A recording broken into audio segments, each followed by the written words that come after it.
Tinapay mula sa langit. A daily morning devotion with CRC family.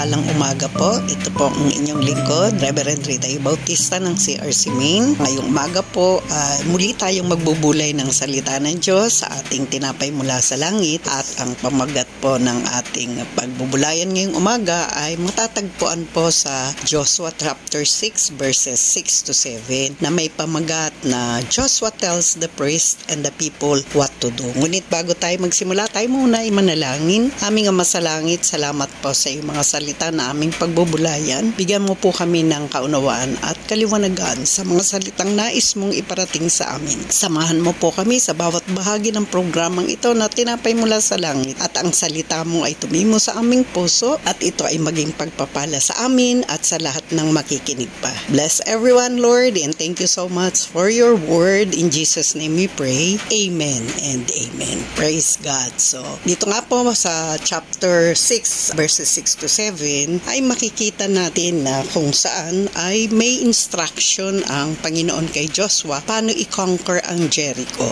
Mga verses na ito ay binigyan ng highlight yung unusual battle plan na binigay ng Lord at ang importance po ng obedience at faith sa kanyang mga plano. So ang plano natin kakaiba sa plano ng Diyos. Ang ways niya kakaiba sa ways natin. Pero may apat na bagay tayong dapat na pagbulayan. 4 things to ponder. Number 1, ito yung silent march. No? Sabi ng Panginoon, inigyan sila ng instruction to remain silent. Ito ay nagpapakita ng pagtitiwala sa Diyos. It's perfect timing kaysa magdepende sila dun sa kanilang sariling taktika. Pangalawa, the Ark of the Covenant. Ito ay nagre-represent ng presensya ng Diyos na dala ng mga priest. Nagsisimbolize ito na kasama ang Diyos and the battle is of the Lord. Number 3, napakalaki ng role ng priest, yung trumpets, yung 7 days, yung 7 circuits, yung repetition ng number 7 ay number ito ni Lord. Ito ay nagbibigay ng emphasis, yung completeness ng divine nature of process. Meaning, itong mga tinuro ng Panginoon ay kailangan nilang gawin ito walang labis, walang kulang. Number 4, yung loud shout, no? Yung matinding sigaw ng pagtatagumpay. Parang sa graduation,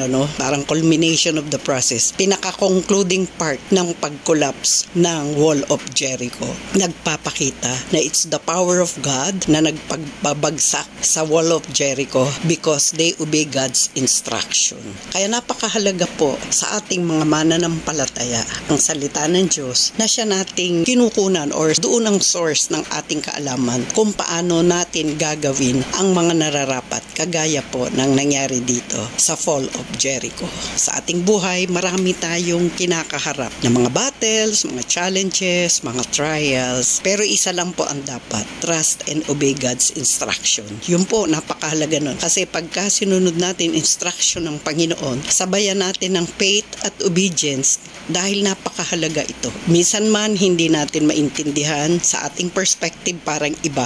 Hindi ito yung gusto mo. Pero kinakailangan magtiwala tayo dahil mas alam ni Lord lahat yung ginagawa niya. Ang Diyos kailanman hindi pwedeng magkamali. Siguro marami tayong mga pinagdaan ng mga challenges, mga trials na hanggang ngayon hindi natin napapagtagumpayan. Kailangan nating maunawaan na surrender is victory. Pag binigay natin sa Panginoon, sa kamay ng Panginoon, lahat ng mga bagay na hindi natin napapagtagumpayan, isurrender natin na lahat, ang ating will, ang ating desire and everything, at nilagay sa kamay ng Diyos, sigurado ako may pagtatagumpay. Kagaya ng ginawa ng mga Israelites, sinunod nila yung detailed na instruction from the Lord. Walang labis, walang kulang. So dapat pag mag-obey tayo, hindi partial obedience, dapat full obedience to receive the blessing and victory from God. At higit sa lahat, tayo ay magiging isang masunuring Kristiyano, sumusunod sa kalooban ng Diyos at laging magtatagumpay. Kung lahat ng ito lalagay natin sa kamay ng Diyos at lahat ng mga kahinaan, lahat ng pinagdadaanan natin, lahat ng challenges and trials, submit it to the hands of God. Fully surrender to the will of God. Yun lang po. Tayo po ay manalangin.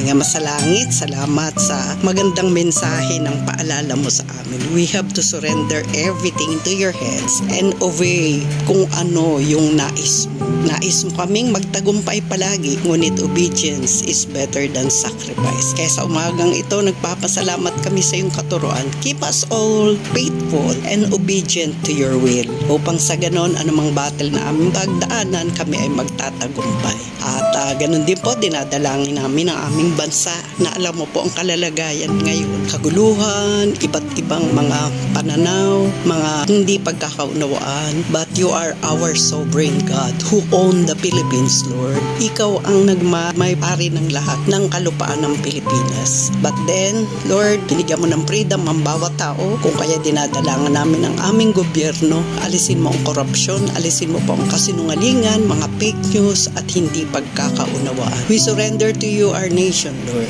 Sabi mga 2 Corinthians 7:14, if my people who are called by my name shall humble themselves and pray and turn from their wicked ways, then you will hear from heaven and heal our lands. We need your healing touch, Lord God. We need you, Lord, sa bayan namin ito, sa kaguluhang ito. Alam namin may Diyos na nakatingin sa amin. Kaya pagtanggol mo kami, Lord, ang bansang Pilipinas sa gawa ni Satanas. Huwag mo pong hayaang makurap ang aming bansa because our nation comes from you. Kaya thank you so much po sa lahat ng ito, Lord. Salamat sa himala ng kagalingan ng bansang Pilipinas. In Jesus' name we pray. Amen and amen. Maraming salamat po muli sa pakikibahagi ninyo sa ating programang ito. Patuloy nating share ang mga salita ng Diyos na binibigay sa atin daily, sa ating tinapay mula sa langit, sa ating mga kakilala, sa ating mga mahal sa buhay, upang sila man ay mapagpala ng ating tinapay mula sa langit na messages every day